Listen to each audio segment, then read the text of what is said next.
অন্তত হাজার দরজা খোলা, ঠিক কিনা বলেন? আশ্চর্য ব্যাপার, এক বিন্দু যদি খোদার ভয় থাকতো, এক বিন্দু যদি কবরের আযাবের ভয় থাকতো, এক বিন্দু যদি জাহান্নামের ভয় থাকতো এদের, তাহলে আমার পরলোকগত আব্বার নামে এরা গাল দিত না।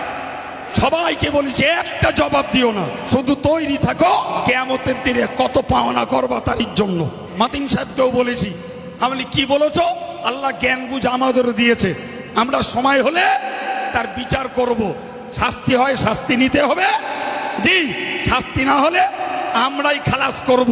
ওই লোকে ধেই ধেই করে নাচবে আর গালি দেবে, আর আমরা তাতে নাচবো। অত টোকা শেওলা অল ইন্ডিয়া সুন্নতুল জামাতের নেতৃত্বরা নয়। যত পারিস, যত পারো বাবা, যত পারো গালি দিয়ে দরবারগুলোকে অপবিত্র করো, আমাদের কি যায় আসে?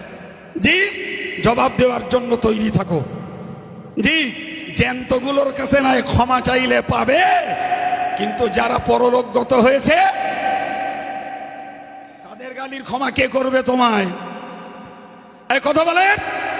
জি, আব্দুল কাইয়ুম রায় শত্রুতার জায়গায় দাঁড়াতো না যদি বসিরহাট হুজুরের নামের গালির প্রতিবাদ না করতো।